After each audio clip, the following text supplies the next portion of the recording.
नमस्कार, welcome to Madhukar recipes. मित्रांनो, आजच्या या भागामध्ये तुम्हा सगळ्यांचं खूप खूप मनापासून स्वागत. पालक आणि शेपू बघताच नाकं मुरडणाऱ्यांसाठी आजची मजेदार रेसिपी आहे बरं का. इथे मिक्सरच्या भांड्याला आपण 10-12 लसणाच्या पाकळ्या घेतल्या आहेत. त्यामध्ये आपण 1 इंच अद्रक किसून घातलाय, काही कोथिंबीरच्या काड्या घालायच्या आहेत. त्यामध्ये आपण थोडासा खोबऱ्याचा कीस घालायचा आहे, एक मोठ्या आकाराचा कांदा छोट्या छोट्या फोडींमध्ये आपण कापून तो घातलेला आहे आणि त्यानंतर एक मध्यम आकाराचा टमाटा सुद्धा 4 फोडींमध्ये तोडून आपण त्याला अशा पद्धतीने मिक्सरमध्ये घालून त्याची पेस्ट तयार करून घेतली आहे बरं का. इथे बरीचशी आपण शेपूची पानं घेतली आहे, त्याला अशा पद्धतीने अगदी बारीक चॉप करून घ्यायचं आणि ते सुद्धा मिक्सरच्या भांड्याला आपण वरतून घालायचं आहे बरं का.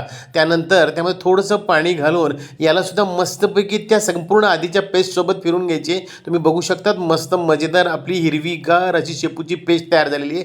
त्यानंतर इथे आता आपण काही पालकाची पानं घेत आहोत बरं का.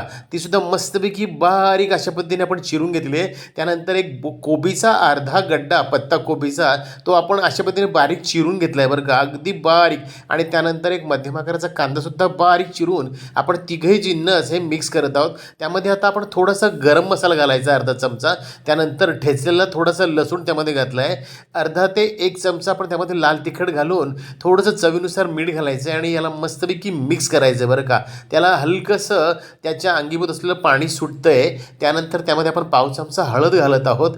हळद घालून सुद्धा याला छान मिक्स करायचं आहे आणि मग यामध्ये ॲडजस्ट होईल एवढं हळूहळू डाळीचं पीठ घालायचं आहे आणि याला मस्तपैकी अशा पद्धतीने मिक्स करायचं आहे. हवं असल्यास पीठ थोडं थोडं वाढवत त्याचं प्रमाण चेक करायचं आहे आणि वरतून पाणी न घालता त्या सगळ्या त्या व्हेजिटेबल्सलाच लागलेल्या पाण्यामध्येच आपण हे पीठ मस्तपैकी अशा पद्धतीने मिक्स करायचं आहे. आणि मग गॅसवरती कढईमध्ये थोडंसं तेल घालायचं आहे आणि त्या तेलामध्ये याचे छोटे छोटे गोळे अशा पद्धतीने आपण फ्राय करायला घालायचे. तुम्ही बघू शकतात इथे आपण तेल व्यवस्थित घेतलेलं आहे आपल्या कढईमध्ये आणि त्यामध्ये आपण छोटे छोटे या भिजवून घेतलेल्या डाळीच्या पिठामधल्या सगळ्या व्हेजिटेबल्सचा जे एक एक गोळा आहे छोटा छोटा, तो आपण असा मस्तपैकी फ्राय करायला घालत आहोत. पटापट तुम्ही एक एक गोळा अशा पद्धतीने तेलामध्ये घालायचा आहे. मित्रांनो, आपण तेलात घातलेले हे गोळे हळूहळू मस्तपैकी फ्राय होत आहेत.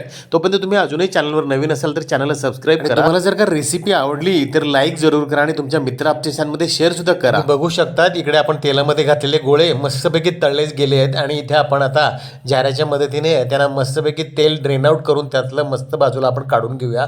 तुम्ही बघू शकतात मस्त मजेदार दिसणारे आपले हे सगळे शेपूचे गोळे आपण तळून घेतले आहेत बरं का. आणि त्यानंतर संपूर्ण पुढचे सुद्धा गोळे आपण अशाच पद्धतीने एक एक करून तळून घेणार आहोत. मी तुम्हाला पैजेवर सांगतो, शेपूचं नाव सांगताच नाका मुरडणारे, आजची तुमची सगळी कढईभर भाजी फस्त केल्याशिवाय राहणार नाही. फस्त काय म्हणताय तुम्ही, तुम्हाला कढई धुवायची सुद्धा गरज राहणार नाही, इतकं ते चाटून पुसून सगळे बोलण्यातली अतिशयोक्ती जर सोडली तर खरोखर अप्रतिम अशी ही रेसिपी होणार आहे बरं का. बरं, आता आपण संपूर्ण जे गोळे आपण या तेलामध्ये तळून घेतले आहेत त्या उरल्या तेलामध्येच आपण जे वाटण तयार केलेलं आहे मिक्सरच्या भांड्याला ते आपण यामध्ये घातलेलं आहे आणि त्याला मस्तपैकी परतून घेण्यासाठी, त्याला फ्राय होण्यासाठी आपण त्या तेलामध्ये आता मस्त त्याला कालवून घेत आहोत. पूर्ण वाटण आपण आता ह्या तेलामध्ये मस्तपैकी मंद आचेवरती छान परतून घेणार आहोत.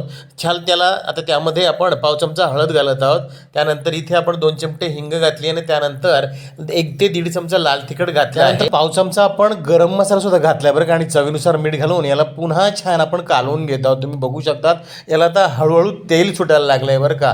याच्यातलं जसं जसं तुम्ही हा मसाला सगळा फ्राय होईल तसं तसं तो आजूबाजूला तेल सोडेल, तुमच्या लक्षात येईल. तुम्ही बघू शकतात अलगद आता त्याच्या आजूबाजूला आणि वरतून असं हलकंसं तेल सुटल्यासारखं तुम्हाला दिसत असेल. अतिशय मजेदार अशी ही रेसिपी आहे. व्हिडिओ तुम्ही शेवटपर्यंत बघा.